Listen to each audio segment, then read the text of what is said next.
22세 연하와 재혼한다는 아버지 때문에 자녀들 비상 걸렸다입니다. 어떻게 된 이야기인지 꽁투로 만나보시죠. 어머니가 돌아가시고 혼자 계신 지 10년 된 저희 아버지.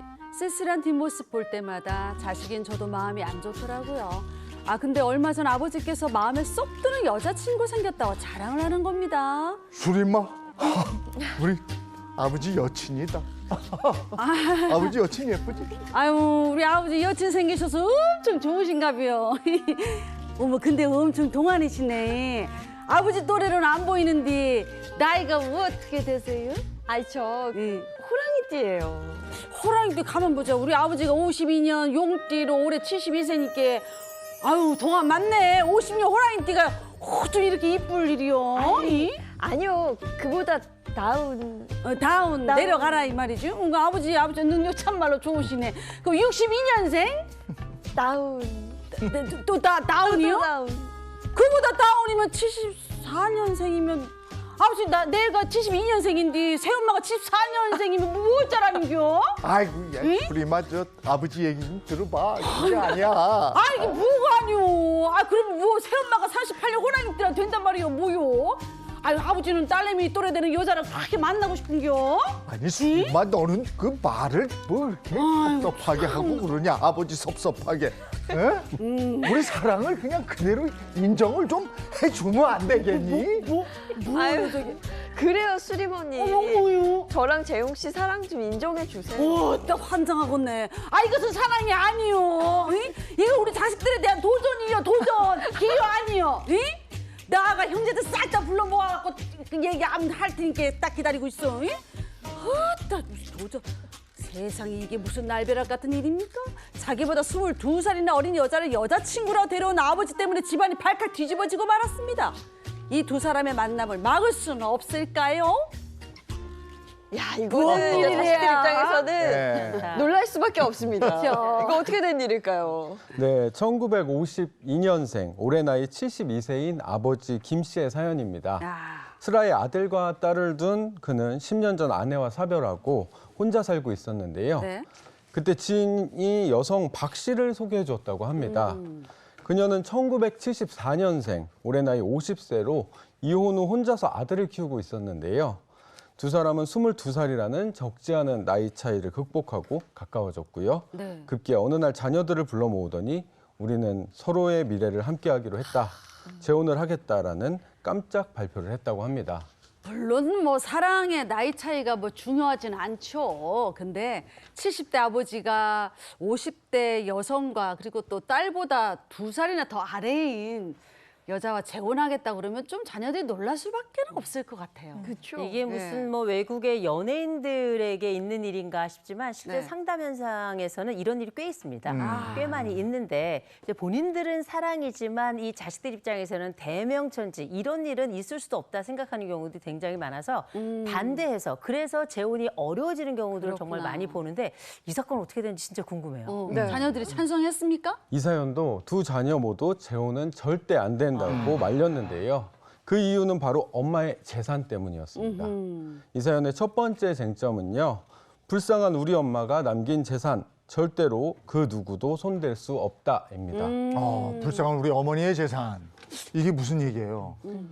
이들의 사연은 이랬습니다. 아버지와 어머니는 30년 이상 함께 음식점을 운영하며 재산을 모아왔다는데요. 자식들도 결혼시키고 이제 노후를 편하게 즐길 일만 남은 것 같았는데 네. 어머니에게 갑자기 암이라는 병마가 찾아왔고 그로부터 1년 만에 돌아가셨다는 겁니다. 자식들은 그 돈이 다 아버지 돈인 줄 아냐. 엄마가 평생 뼈 빠지게 번 돈인데 그렇지. 어떻게 다른 여자랑 나눠 쓸 생각을 하냐. 맞네. 그리고 재혼했다가 나중에 이혼이라도 하면 재산 분할도 해줘야 하는데 그때는 어떻게 할 거냐면서 강하게 반발했다고 합니다. 듣고 보니 안타까운 사연이 맞아. 있었습니다. 이런 사연이 있기 때문에 자식들 입장에서는 결혼은 하지 않으시면 안 되네 이렇게 말릴 맞아. 수밖에 없는 것 같아요. 사실 이해가 되죠. 왜냐하면 지금 아버지와 함께 결혼할 이 여인이 사용하게 될 이 모든 돈은 다 뭐냐면 내 엄마의 목숨값이에요. 자식들 그렇죠. 입장에서는 이렇게 생각이 드니까 당연히 앞으로 보나 뒤로 보나 이 자녀들로서는 마음만 아픈 것이 아니라 반대하고 찬성하기가 어려운 게 좀 사실인 거죠. 근데 실제는 어떤가? 이게 좀 다를 수도 있잖아요. 실제는 어떤가요? 실제로도 이 미성년 자녀가 있는 가정에서 재혼을 할 때는 아이의 어떤 심리적인 부분, 마음적인 문제를 많이 신경을 쓰시는데 근데 성년 자녀가 있는 가정, 그러니까 황혼 재혼, 연세 많이 드셔서 네. 또 좋은 사람 만날 수 있잖아요. 그렇게 재혼하는 경우들은 결국에는 재산 문제 때문에 자녀들이랑 갈등이 생기는 경우가 많아요. 크게 이제 재산 문제가 생기는 국면 두 가지인데요. 첫 번째는 재산 분할입니다. 그러니까 재혼을 해서 알콩달콩 끝까지 잘 사시면 좋은데 재혼해서 또 시간 있다가 다시 또 이혼을 하는 경우가 있거든요. 맞아. 그럴 때 재산 분할 또 해줘야 될 수도 있거든요. 그 문제가 생길 수가 있고, 두 번째, 연세가 아주 더 많이 드셔서 재혼을 다시 하시는 경우에는 결국에는 상속 문제예요. 방금 나온 사연에서처럼 엄마가 먼저 돌아가시면 아빠가 재산을 받았을 텐데 그 엄마가 남긴 아빠 몫으로 된 재산을 그 배우자에게 또 상속을 해줘야 되는, 혹은 재산 분할해줘야 되는 뭐 이런 상황이 생길 수가 있는 거죠. 재혼하면서 이혼부터 생각하는 건 좀 그렇지만 실제로 사연자가 나중에 이혼을 하게 되면 재산 분할 이거 해줘야 되는 거예요? 네, 실제로 상황에 따라서는 뭐 똑같이 보통의 결혼과 마찬가지로 황혼 재혼이라고 하더라도 이혼을 하게 된다고 하면 재산 분할을 해줘야 될 수 있습니다. 물론 부부의 일방 고유의 재산, 혼인 전부터 가지고 있던 재산은 특유 재산이라고 해서 원칙적으로는 재산 분할 대상에 포함이 되지는 않지만 황혼 재혼하고 나서도 시간 꽤 흘렀다가 이혼하시는 경우들도 있거든요. 그렇다고 하면 그동안 재산의 가치 유지나 증식에 기여한 부분이 있다라고 볼 여지도 있어요. 그럴 때는 재산 분할을 해줘야 될 수가 있고요. 혼인 기간이 길어질수록 기여도는 높게 평가될 가능성이 있습니다. 그러면 상속 문제도 궁금한데요. 재혼한 배우자와 그의 자녀들, 그 상속 지분은 얼마나 받게 돼요? 이게 상속이 특히 연세 많이 드셔서 혼인하는 경우에는 더 문제가 되는 경우가 많은 게, 재산 분할 같은 경우에는 혼인 기간을 좀 기여도에 평가를 하잖아요. 그런데 상속은 정말 몇 달만 법률상 부부로 살았다고 하더라도 배우자가 사망을 하게 된다고 하면 그 배우자, 법률상 배우자가 된 사람은 똑같이 자녀와 1.5 대 111 요 지분대로 1.5의 비율로 상속을 받을 수가 있어요. 그래서 그것 때문에 이제 전혼관계 자녀들이랑 좀 분쟁이 생기는데 또 이런 경우 있을 수 있죠. 혹시나 그 재혼한 엄마 또는 아빠가 데려온 다른 관계, 전혼 관계에서의 자녀와 상속분 나눠야 되나 질문하시는 분들이 있는데 그건 아니에요. 우리 상속은 피를 따라 흐르잖아요. 그러니까 예를 들어서 우리 엄마가 재혼을 한 분이고 이 데려온 아이가 있는데 그 아이가 우리 아빠랑 피가 전혀 섞이지 않았다고 하면 우리 아빠의 재산은 데려온 자녀는 받을 수가 없게 되는 것은 맞습니다. 예. 그리고 이번 사연의 두 번째 쟁점이 또 있다면서요? 와. 그렇습니다. 사연의 두 번째 쟁점, 상속 걱정되면 계약서 쓸 테니 재혼 허락해달라입니다. 계약서. 사실 김 씨도 자식들이 걱정하는 점을 이해했는데요. 네. 그래서 나도 마음 불편하게 결혼하고 싶진 않다. 너희들이 걱정하는 상속 문제는 미리 계약서를 써둘 테니까 너희들도 아버지의 뜻에 따라달라 이렇게 얘기했다고 합니다. 근데 이게 지금 네. 계약서라고 하셨죠? 네. 네. 이게 예를 들어서 유언장이다. 그러면 좀 이해가 되는데 이게 계약서라고 계약서는 했는데 진짜. 이게 상속 문제를 해결할 수 있나요, 이게? 아버지가 말씀하신 것이 부부재산 약정을 얘기를 하는 것 같습니다. 일종의 혼전 계약서라고 생각하시면 쉬운데, 그러니까 재산을 누가 소유하고 어떻게 관리하고 채무를 누가 관리를 할 것인가 뭐 이런 것들을 결혼 전에 미리 약속을 해두는 거라고 보시면 돼요. 특히 문제가 되는 것이 이 혼전 계약서로 이혼할 때 또는 상속 관계를 미리 조율을 해둘 수 있느냐, 이게 굉장히 사람들도 궁금해하고 분쟁이 많이 되는 부분입니다.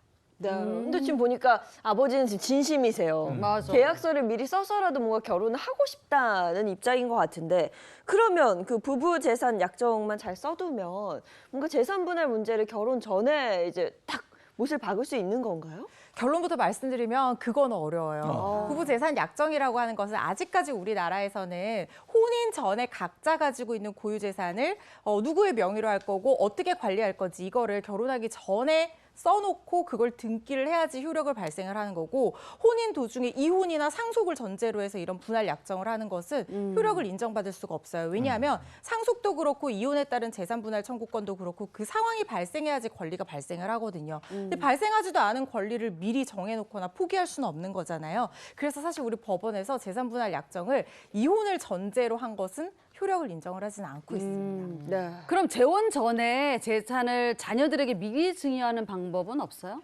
재혼 전에 미리 증여를 해놓으면 그 부분에 대해서는 인정을 받을 수가 있어요. 그래서 그런 방법들을 차라리 많이 쓰기도 하는데 그렇다고 하더라도 배우자가 만약에 사망하고 난 뒤에 유류분 반환 청구를 할 수가 있잖아요.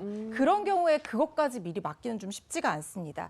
그러니까 유언이나 뭐 아까 유언 얘기도 나오고 증여 얘기도 나왔는데 내 상속 재산이 배제될 거라는 걸 미리 알고 뭐 증여를 했다라든가 아니면은 미리 그 부분을 했다라고 하면 그 부분에 있어서는 유류분 반환 청구 상황에 따라서는 가능할 여지가 있거든요. 네. 그래서 재산 분할 약정이 어느 정도 도움은 될 수 있어도 이 미리 모든 상속이나 이런 것들을 막는다. 이거는 사실상 어렵다고 보시면 아니 증여는 증여해놓고 내가 한 10년 더 살면 되는 거 아니에요? 10년치만 이렇게 뒤지던데? 만약에 결혼한 사이에서 상속인의 자격을 취득한 상태에서 증여를 해놨다라고 하면 그거는 기한에 상관없이 다 상속재산 나중에 유류분 반환 청구할 때 그렇게 기초재산으로 돼요? 산입이 되거든요. 기간이 상관이 없어요? 그렇습니다. 상속인의 자격이 있는 사람들끼리 그렇게 했을 때는. 그렇군요. 네. 알겠습니다. 오늘 그 법이 알고 싶다는 여기까지 하겠습니다. 고맙습니다. 고맙습니다.